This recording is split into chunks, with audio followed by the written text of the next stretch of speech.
Las elecciones del próximo 28 de febrero dejarán una nueva configuración de bloques partidarios en la Asamblea Legislativa. Todas las encuestas predicen que una correlación de fuerzas entre Nuevas Ideas, el partido fundado por el presidente Bukele, y Gana, el partido que lo llevó a la presidencia, sumarían al menos 43 diputados, cifra mágica para aprobar, reformar o derogar leyes. Ambos partidos políticos no han presentado aún una plataforma de propuestas legislativas que establezcan cuáles serán sus ejes programáticos en los próximos 3 años. La propaganda política y las declaraciones públicas de los aspirantes han dejado claro que darán gobernabilidad al presidente y que apoyarán todas las iniciativas que presente el Ejecutivo. Esto plantearía un desafío en cuanto a las funciones constitucionales del Legislativo.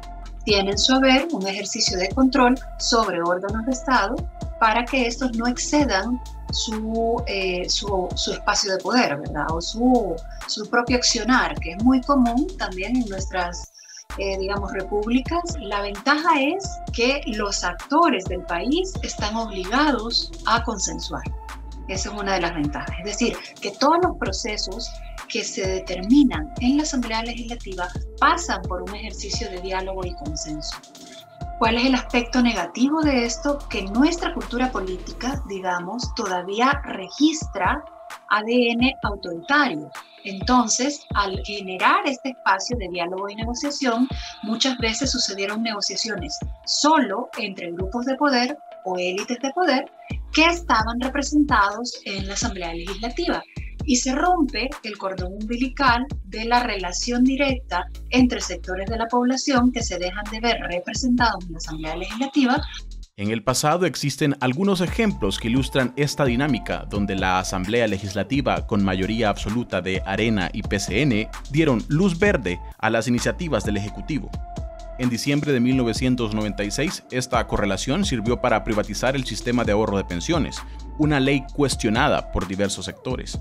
Algo similar ocurrió en la legislatura 2000-2003 durante la presidencia de Francisco Flores, con la ley que llevó a la dolarización de la economía, con los votos de Arena, PCN y PDC.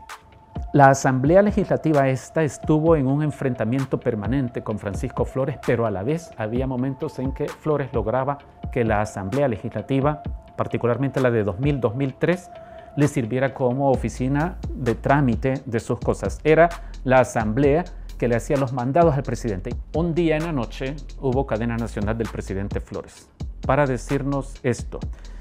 Voy a enviar a la Asamblea Legislativa mañana, esto fue el 22 de noviembre del año 2000. Mañana enviaré a la Asamblea Legislativa una propuesta de ley que consiste en permitir que circule el dólar a la par del colón. 7 días después, una cosa tan importante como borrar tu moneda y adoptar otra con todas las consecuencias, beneficios o perjuicios que eso podía ocasionar, eso se hizo de esa manera. Con una legislatura que simplemente le dio la firma al presidente, le endosó al presidente sin mayor cuestionamiento. En la siguiente legislatura volvió a ocurrir lo mismo, con las cuestionadas leyes del Tratado de Libre Comercio con los Estados Unidos y la ley antimaras, conocida como mano dura. Este fue un momento donde no se pudo discutir y comenzamos la plenaria como a las 2 de la mañana. Como a las 2:30 de la mañana entró la pieza de correspondencia metiendo el Tratado de Libre Comercio. No se leyó, o sea, se violentó el reglamento interno y no se dispensaron los trámites, una cosa curiosa, sino se pasó a la Comisión de Economía y de Relaciones Exteriores.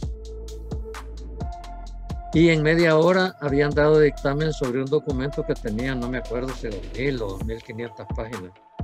Y entonces viene Ciro Cruz Cepeda y se sincera y dice en la sesión plenaria, para que lo escuchara todo el mundo, como el FMLN se oponía, ¿verdad? Y ya no recuerdo si había alguien más que se oponía. Aquí nadie ha leído el texto del TLC con Estados Unidos, ni yo, pero igual lo vamos a aprobar, y lo aprobaron. Cuando lo que se llamó la ley mano dura, o sea, la ley contra las pandillas, que no me acuerdo su nombre real, nosotros mostramos que la ley era inconstitucional, como terminó siendo declarada, Pero lo que nos dijeron como respuesta es, así lo quiere Casa Presidencial. Con la llegada del FMLN a la presidencia, los roles cambiaron y las correlaciones parlamentarias fueron más complejas para que el gobierno de turno impusiese sus iniciativas. En 2010, el FMLN entabló una alianza con Gana, un partido formado con disidentes de Arena, para aprobar presupuestos anuales y otras leyes, algunas de estas declaradas contrarias a la Constitución por la Sala de lo Constitucional. En 2012 a esta alianza se sumó el PCN y el PDC para elegir 5 magistrados de la Corte Suprema de Justicia, elección que la Sala declaró inconstitucional por saltarse los procesos de ley y pactar a puerta cerrada. Estos partidos montaron un tarimazo en protesta en desafío a la sentencia judicial e intentaron imponer a los jueces que habían electo. A la luz de la historia, nos preguntamos, ¿con el futuro bloque mayoritario Nuevas Ideas Gana, se puede esperar un comportamiento distinto? ¿Qué teníamos anteriormente? Teníamos sí determinados intereses partidarios reflejados en estas decisiones legislativas que ha generado un hartazgo en la población salvadoreña, esta forma de negociar y esta forma de dialogar, pero ahora estamos frente a un escenario similar, solo que con actores diferentes. En política se negocia, ¿verdad? Lo que no se puede hacer es negocios, que son dos cosas distintas. Se dialoga y se llega a acuerdos. Negociar es eso. Desde posturas encontradas llegar a acuerdos. Pero para eso se necesita tener ideas y propuestas y ponerlas sobre la mesa, contrastarlas con las del otro y poder aprobarlas. Y eso es lo que uno no encuentra en este gobierno. Uno nunca encuentra propuestas. Lo que encuentra son descalificaciones, ¿verdad? Creo que es una falacia decir que el órgano ejecutivo funciona mejor si tiene una mayoría propia en el órgano legislativo. A la hora de privatizar las pensiones, hubiera podido haber un verdadero diálogo en la Asamblea. Hubiera salido una mejor ley que no tuviera tan mal a los pensionados.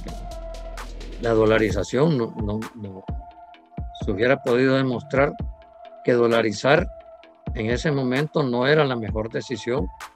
Esa es la gobernabilidad de la que hemos tenido noticia hasta ahora. Yo no veo por qué habría que pensar que ese tipo de gobernabilidad, entre comillas, podría cambiar con personas como las del Partido Gana o las del Partido Nuevas Ideas, que ya nos dieron algunas muestras de lo que están dispuestos a hacer. A diferencia de lo que encontramos en otros gobiernos, en este gobierno, solo en el primer año, se había hecho ya alrededor de 50 historias sobre cosas que huelen a corrupción en torno al manejo de la emergencia por la pandemia de COVID-19.